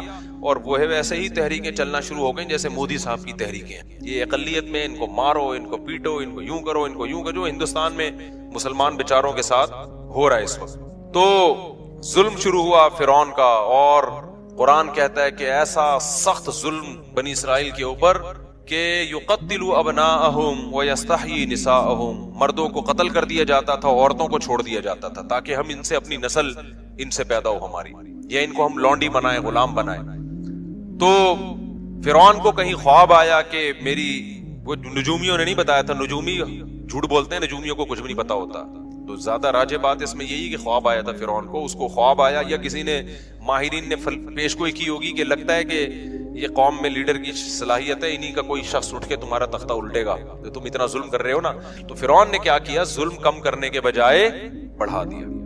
تو اب قرآن میں اس کا تذکرہ اللہ تعالیٰ نے سورہ قصص میں ذکر کیا ہے، وہ میں انشاءاللہ بعد میں، یہ 21ویں رات سے جو ہے نا، جب دوسرے لوگ بھی آ جائیں، اعتکاف والوں کی تعداد بڑھ جاتی ہے، تو کچھ مضامین ان کے لیے رکھے ہوئے. تو بالآخر موسیٰ کلیم اللہ پیدا ہوئے، اور اللہ نے موسیٰ علیہ السلام کو فرعون کے محل میں بلایا، اور پھر موسیٰ علیہ السلام کو نبوت ملی، اور پھر بالآخر فرعون کو اللہ تعالیٰ نے دریا میں غرق کر دیا، اور فرعونی کیا ہو گئے؟ ایک بھی بندہ نہیں بچا، سارے ہی مار دیے اللہ تعالیٰ نے. ٹھیک، جتنے بھی تھے بنی اسرائیل کو نجات ملی.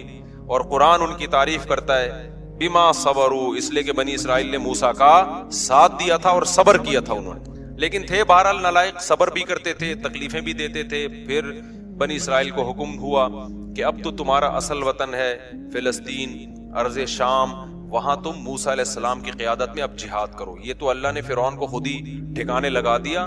اب ہر جگہ اللہ خود سے کام نہیں کرے گا، کچھ تم کو بھی تلوار اٹھا کے کرنا پڑے گا. یہاں تو ویسے بھی ان کے پاس طاقت ہی نہیں تھی، منورٹی میں تھے نا، کیا لڑتے یہ. تو بنی اسرائیل نے کہہ دیا ہم نہیں جائیں گے، اذهب انت وربک فقاتلا، کیونکہ غلامی میں اتنا عرصہ گزار چکے تھے کہ ذہن کیا بن گیا تھا؟ غلام۔ آپ اگر غلام بنے رہو نا کچھ دن تک تو آپ کا دماغ میں مینٹل لیول کیا ہو جاتا ہے؟ جو لوگ بچوں میں زیادہ رہتے ہیں نا، تھوڑے دنوں میں بچکانہ حرکتیں شروع کر دیتے ہیں۔ صحبت کا بہت گہرا اثر ہوتا ہے، خوب سمجھ لو۔ اگر آپ پڑھے لکھے لوگوں میں بیٹھو گے تو آپ کیا بن جاؤ گے؟ سنجیدہ، سیریس ہو جاؤ گے۔ آپ اگر ہر وقت مسخروں کے ساتھ بیٹھو گے تو چھچھورے بن جاؤ گے، آپ سنجیدگی آپ میں سے ختم ہو جائے گی۔ آپ علماء، بزرگوں، صلحاء کے ساتھ بیٹھو گے، اللہ کی محبت آپ کے اندر پیدا ہو جائے گی۔ دنیا پرستوں میں ہر وقت بیٹھو گے جو ہر وقت مال و دولت کی باتیں کرتے ہیں، اتنی گاڑی، اتنی پیسہ، بحریہ ٹاؤن، فلانا، آپ کی نظر میں دنیا کی ہوس اور لالچ پیدا ہو جائے گی۔ یہ انسان کی نیچر ہے۔ تو اچھے لوگوں کے ساتھ بیٹھا کرو۔ سمجھتے ہو آج ہمارا مرغا مرغی جو ہے نا، ایک دیسی ہے وہ ہر وقت دہشت گردی، ایک فینسی بھی ہمارے پاس تھائی لینڈ کی نسل، وہ مرغا بھی بڑا تمیز کا اور مرغی بڑی تمیز کی۔ ہمارے ایک پٹھان دوست ہیں، آج ان کو میں لے کر گیا اپنے پنجرے میں، انہوں نے کہا ان پورے پنجرے میں نا، آپ کے کیج میں پڑھے لکھے یہی لگ رہے ہیں، یہ دو مرغے۔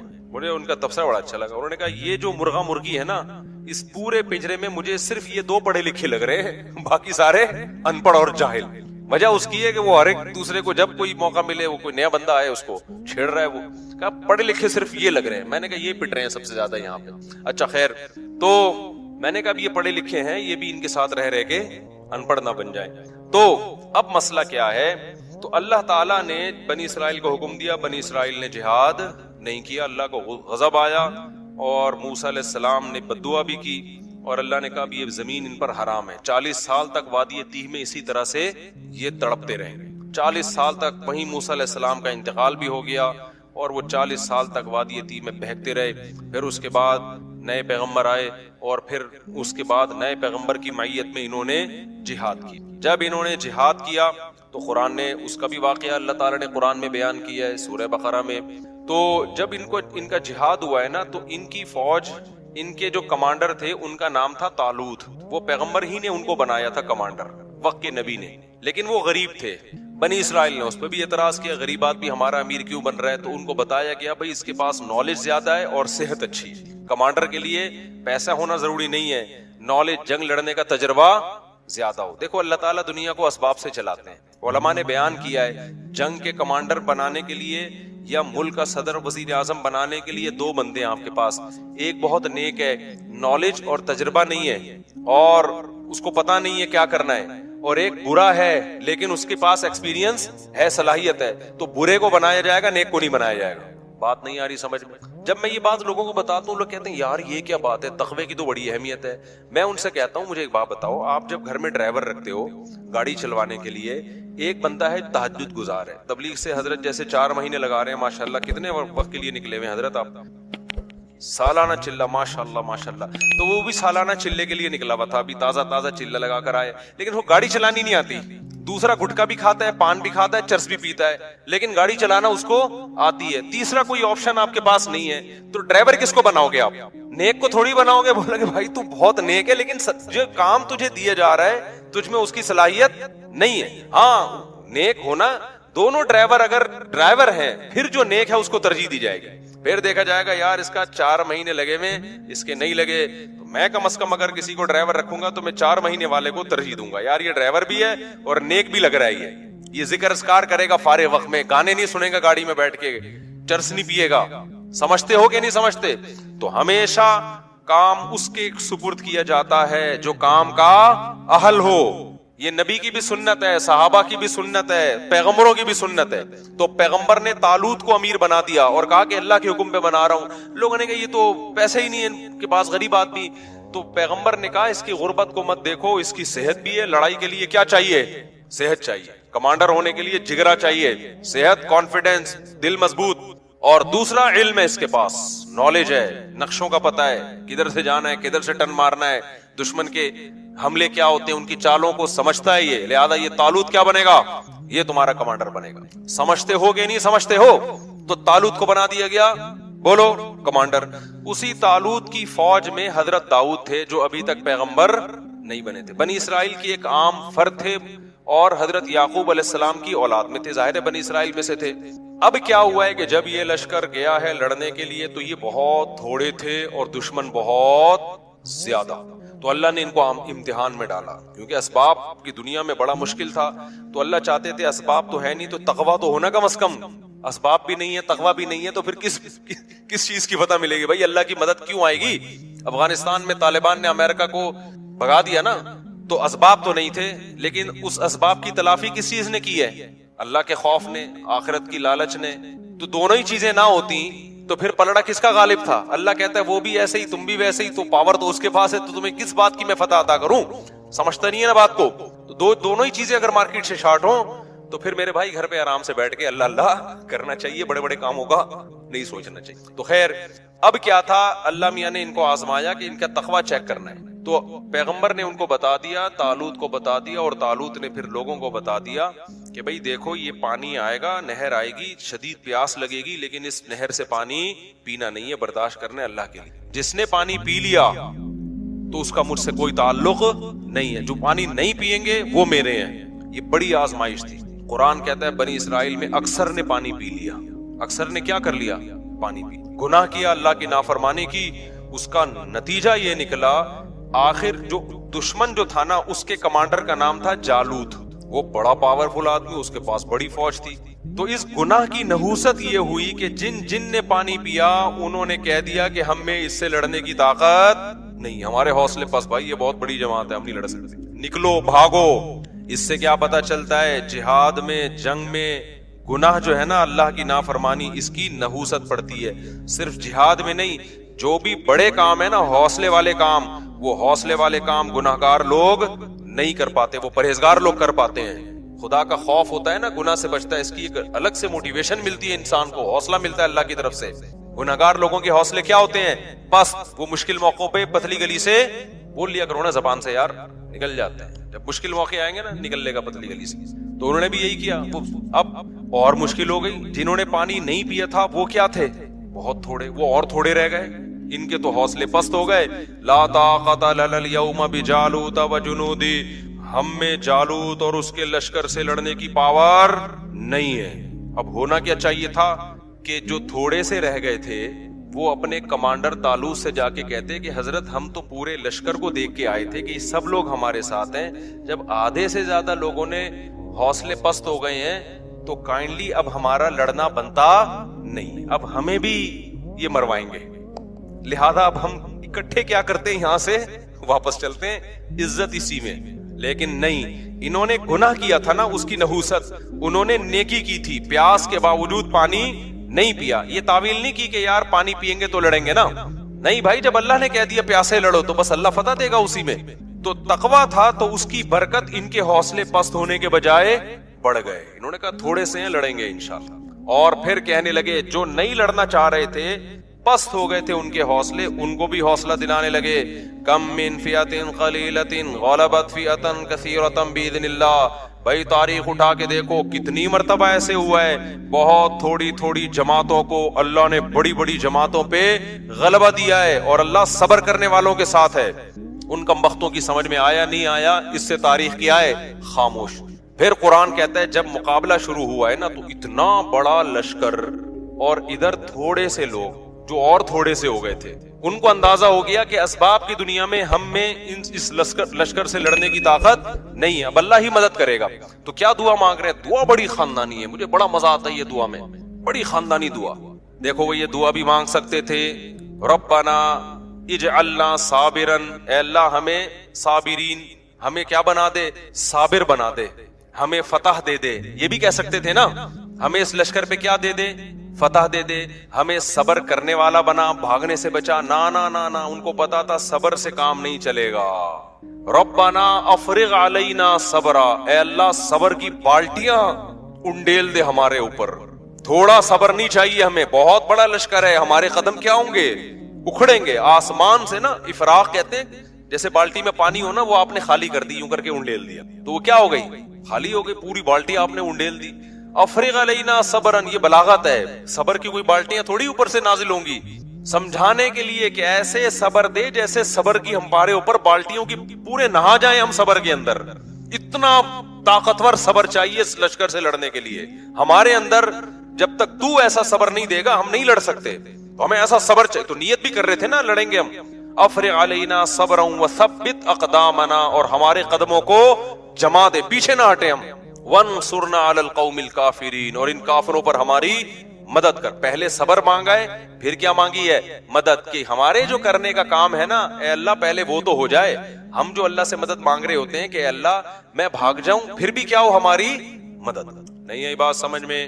اے اللہ میں شادی نہ کرنا چاہوں پھر بھی میری 4 شادیاں ہو جائیں۔ ہمارے جامع میں ایک استاد ہیں، وہ ایسے لیٹے ہوئے رہتے تھے نا، اکثر ایسے لیٹے رہتے تھے کہ یار تم 2-2 3 تمہیں پتہ نہیں کہاں سے رشتے مل جاتے ہیں، میں تو مجھے کوئی رشتہ ہی نہیں مل رہا۔ میں نے کہا میں تو جب بھی آتا ہوں آپ یہاں بیٹھے ہوتے ہیں یوں ٹیک لگا کے نا ایسے، میں نے کہا ایسے تو پہلا نہیں ملتا میرے بھائی اس زمانے میں، کوئی ہلو جلو، کچھ سفر کرو، کوئی رشتوں کا پیغام بھیجو، کوئی پٹو، کوئی بدنامی مولو، اس کے بعد جا کے نہ ہوتا ہے نہ رکھا جاتا ہے، رکھنے میں بھی پھر قربانیاں دینی پڑتی ہیں۔ تو ہم یہ چاہتے ہیں کہ ہم کچھ نہ کریں اور ساری مدد کس کی طرف سے آئے؟ اللہ کی طرف سے۔ بے روزگار آدمی کر کیا رہا ہوتا ہے؟ وظیفے پڑھ رہا ہوتا ہے۔ ابے بھائی تو صبح اٹھ کے جا، روزگار تلاش کر، تو محنت کر، پھر اللہ سے دعائیں بھی مانگ، خود دھیلے کا نہیں کرے گا۔ لڑائیاں گھروں میں ہو رہی ہیں، اس لڑائی پہ غور کر کے کہ اس کی ریزن کیا ہے، لڑائی کیوں ہو رہی ہے؟ میرے اندر خرابی ہے تو میں اس خرابی کو ٹھیک کروں، اس کے اندر خرابی ہے تو اس کی اصلاح کی کوشش کی جائے، اس کے بعد اللہ سے دعا مانگی جائے۔ اس خرابی کی اصلاح کی کوئی کوشش نہیں کرتا اور ڈائریکٹ وظیفوں پہ آئے ہوئے ہوتے ہیں۔ سیٹ کس پہ ہو گئے ہیں؟ اولاد آپ کی بگڑ رہی ہے، تھوڑا سا ٹائم نکال کے غور کرو، یار میری کوئی خرابی تو نہیں ہے جس کی وجہ سے بچے بگڑ رہے ہیں؟ کہیں میرے اندر تو کوئی خرابی نہیں ہے، میں نے ٹائم نہیں دیا ان کو، ان کی تربیت کی، محبت سے کوشش نہیں کی۔ آپ نے پوری کوشش کی پھر بگڑے تو اللہ سے دعا مانگے۔ اپنا کوئی ذمہ داری پوری نہیں کرنی اور ڈائریکٹ ڈال کس پہ دینا ہے؟ آپ کو فالج ہو گیا، یار اللہ تعالیٰ نے مجھے آزمائش میں ڈالا، میری کوئی ٹیکنیکل مجھ سے خطا تو نہیں ہوئی جس کی وجہ سے مجھے فالج ہوا ہے؟ میں روزانہ 6 انڈے کیوں کھا رہا تھا؟ میں گائے کا گوشت کیوں کھا رہا تھا؟ میں اتنی چینی کیوں کھا رہا تھا؟ میں کر کیا رہا تھا؟ میں جو اتنی خوراک بنتی ہے صبح شام پھوڑے جا رہے ہیں اور پھر اس کے بعد دھماکے کے ساتھ پھٹ پھٹا کے کیا ہو جاتے ہیں؟ ہلاک ہو جاتے ہیں۔ پھر لوگ کہتے ہیں اللہ کی یہی مرضی تھی، اللہ کی یہی مرضی تھی اس قسم کے لوگوں کے ساتھ، ٹھیک ہے نا، کہ وہ اسی طرح پھٹیں۔ ہاں کچھ ہوتے ہیں احتیاط کر رہے ہوتے ہیں پھر بھی اٹیک ہو جاتا ہے، وہ اللہ کی مرضی ہے۔ تو اپنا کام میرے بھائی پورا کرنا ہے، پھر بھلے پھٹ بھی جاؤ اور آدھا اللہ نہ کرے کسی کو فالج ہو، کچھ بھی ہو، پھر چلو اللہ کی طرف سے صبر کی توفیق بھی ملتی۔ تو ہمارے ایسا کچھ بھی نہیں ہے، سارے الٹے کام کر کے پھر ڈالتے کس پر ہیں؟ اللہ میاں پہ ڈالتے ہیں کہ یار وہاں سے مسئلہ خراب ہو رہا ہے۔ اچھا خیر، تو اب انہوں نے کیا دعا مانگی اللہ سے یہ سمجھنے کی ہے۔ انہوں نے ڈائریکٹ یہ نہیں کہا اللہ ہمیں ہماری مدد کر، پہلے کہ اللہ ہمارے قدم تو جما، کیونکہ جن کے قدم جمتے ہیں مدد انہی کے ساتھ ہوتی ہے، بھگوڑوں کے ساتھ مدد نہیں ہوتی۔ تو پہلے اللہ جو ہماری ذمہ داری ہے نا وہ ہم سے پوری ہو جائے، ہم بھی نیت کر رہے ہیں تو بھی توفیق دے۔ اور قدم جمنے سے پہلے کیا ہے؟ جن کو صبر کی توفیق نہیں ملتی ان کے قدم نہیں جمتے، تو ہمیں صبر کی توفیق بھی چاہیے۔ اور نمبر 2، صبر بھی معمولی نہیں، صبر کی بالٹیاں ہمارے اوپر انڈیل دے۔ پھر آخر میں کہہ رہے ہیں کہ وانصرنا علی القوم الکافرین، ان کافروں پر ہماری مدد کر۔ تو بڑے جگر سے لڑے نا وہ لوگ، اور لڑنے کے بعد قرآن کے الفاظ ہیں، اسی لشکر میں ایک داؤد بھی تھے۔ ایک تو ان تھوڑے سے لوگوں کا اتنے بڑے لشکر سے لڑنا یہ اللہ کی رضا کے لیے، پھر ایسے موقع پہ ہر آدمی کی کوشش ہوتی ہے میرا ٹاکرا کمزور کے ساتھ ہو، کیا خیال ہے، تاکہ میں کم از کم سیف سائٹ پہ رہوں۔ 2-4 پتلے پتلے لوگوں کو میں ڈیلیٹ کر کے آ کے طالوت کو بتاؤں گا کہ میں نے 6 بندے مارے، میں نے اس لڑائی میں 8 بندے مارے۔ ایسے باریک باریک میں لوگوں کو کیا کروں گا؟ تلاش۔ لیکن جو حضرت داؤد تھے انہوں نے کس کو ہدف بنایا؟ کمانڈر جالوت کو۔ ظاہر ہے وہ سب سے زیادہ پاورفل تھا، تو ہدف کس کو بنا رہے ہیں کہ میرا ٹاکرا کس سے ہوگا؟ جالوت سے ہوگا۔ تو اللہ کو یہ ادا بڑی پسند آئی۔ قرآن کہتا ہے وَقَتَلَ دَاوُودُ جالوتا، داؤد نے کس کو قتل کیا؟ ڈائریکٹ جالوت کو جا کے قتل کیا۔ کہ چھوٹے موٹے کام کرنے کا نہیں ہے، جب بڑی جنگ ہے تو پھر کام رام میں بھی بڑے ہوں گے۔ تو جا کے کیا، اس لیے میں کہتا ہوں ایک نہیں کرو، کرو تو 4 کرو، ورنہ کمارے رہو۔ استغفر اللہ، یہ پھر موضوع ادھر کو کہاں گیا۔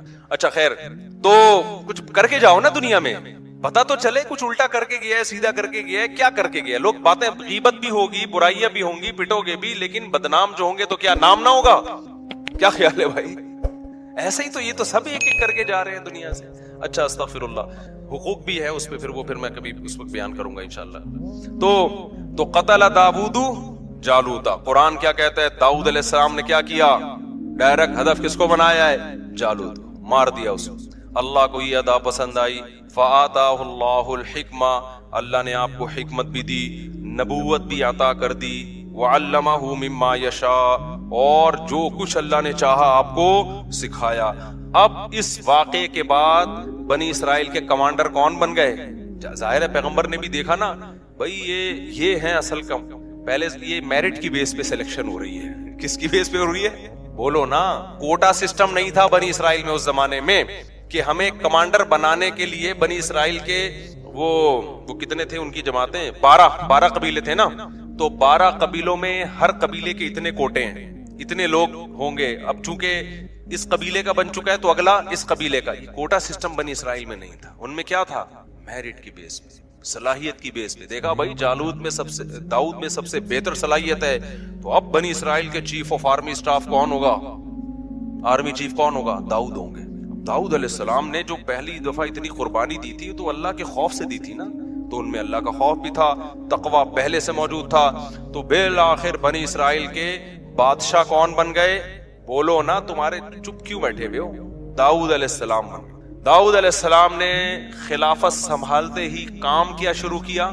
اقدامی جہاد, جس پہ آج یہودی اور عیسائی مسلمانوں پہ اعتراض کرتے ہیں کہ تم لوگوں نے تو علاقے کے علاقے فتح کیے. اللہ نے داؤد علیہ السلام کو حکم دیا کہ آپ نے اب علاقوں کے علاقے کیا کرنے ہیں؟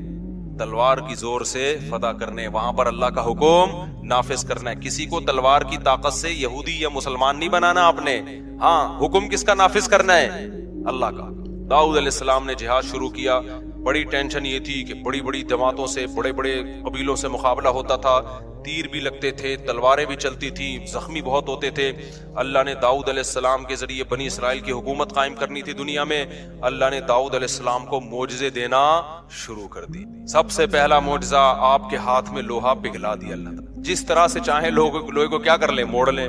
بڑی بڑی زرہیں بنانا شروع کی داؤد علیہ السلام نے, ڈھالیں بنانا شروع کی تاکہ جنگوں میں دفاع ہو. لتحصنکم من بأسکم, قرآن کہتا ہے داؤد کے ہاتھ میں ہم نے لوہے کو پگھلا دیا تاکہ وہ تمہیں جنگوں میں حفاظت کرے.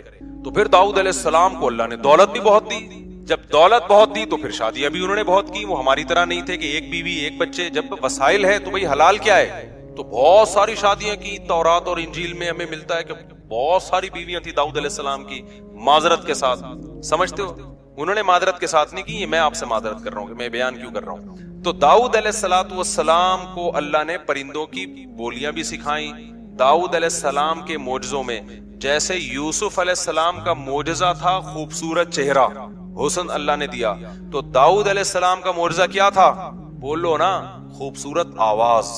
بہت خوبصورت آواز میں وہ زبور کی تلاوت کیا کرتے تھے. اللہ نے ایک مستقل کتاب بھی دی داؤد علیہ السلام. ایسی زبردست تلاوت ہوتی تھی, اور جب اللہ کا ذکر کرتے لا الہ الا اللہ کا, تو پہاڑوں سے بھی لا الہ الا اللہ کی آوازیں آنا شروع ہو جاتی. یا جبال اوبی معہ والطیر, پرندے آپ کے سر پہ جمع ہو جایا کرتے تھے. وہ زبور کی تلاوت بھی سنا کرتے تھے اور آپ کی آواز سے بھی محظوظ ہوا کرتے تھے. پھر داؤد علیہ السلام عبادت گزار, ایک طرف دن میں کمانڈر ہیں اور رات میں کیا ہیں؟ پوری پوری رات عبادت کرتے تھے. ایک دن روزہ, پوری زندگی داؤد علیہ السلام کی ایسے گزری ہے, ایک دن روزہ ایک دن ناغا, ایک دن روزہ ایک دن ناغا. حدیث میں آتا ہے سب سے بہترین روزہ داؤد کا روزہ تھا. پوری زندگی ایسے کیا, ایک دن روزہ ایک دن ناغا. اگر ہمارے کوئی ڈاکٹر صاحب اس زمانے میں ہوتے تو ڈاکٹر صاحب کیا کہتے داؤد علیہ السلام سے, کیونکہ آپ نے ایکچولی لڑنا بھی ہے, آپ کی بیویاں بھی اتنی ساری ہیں, تو آپ ایسا کریں کہ صبح ناشتے میں آپ یہ لیا کریں. ناشتہ بہت ضروری ہے داؤد علیہ السلام, ناشتے کے بغیر زندگی بولو نا نہیں ہو سکتی. ایکچولی کچھ نہ کچھ ناشتہ ہونا چاہیے. پھر 2 گھنٹے کے بعد کچھ بسکٹ کا انتظام ہونا چاہیے. فاسٹنگ بہت بری چیز ہے, سمجھ میں آ رہی ہے بات. پھر پہلے ہم ڈاکٹر سے یہی سنتے تھے, ہر تھوڑی تھوڑی دیر کے بعد بکریوں کی طرح کچھ نہ کچھ آپ کھاتے رہیں. حکیم اور ٹائپ کے تھے ڈاکٹر, اور ناشتہ بہت ضروری ہے. تو پھر داؤد علیہ السلام لڑنے کے قابل نہ رہتے. داؤد علیہ السلام بھوکے رہتے تھے. ایک دن روزہ ہے, ایک دن کیا ہے؟ ناغا ہے. اور جب ناغا ہے تو وہ بھی کم کھاتے تھے.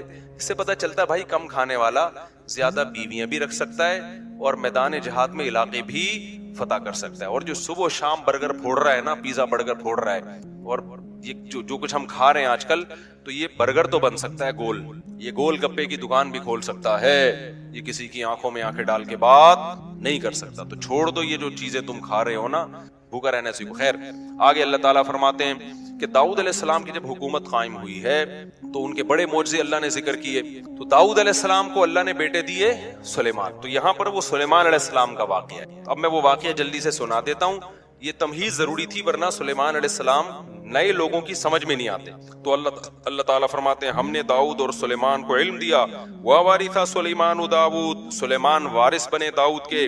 قَالَ يَا أَيُّهَا النَّاسِ, اور لوگوں سے کہنے لگے اے لوگو, عَلِّمْنَا مَنطِقَ الطَّيْرِ, اللہ نے ہمیں پرندوں کی بولیاں سکھا دی ہیں. وَأُوتِينَا مِن كُلِّ شَيْءٍ, اور حکومت چلانے کے لیے جتنی ضروری چیزیں ہیں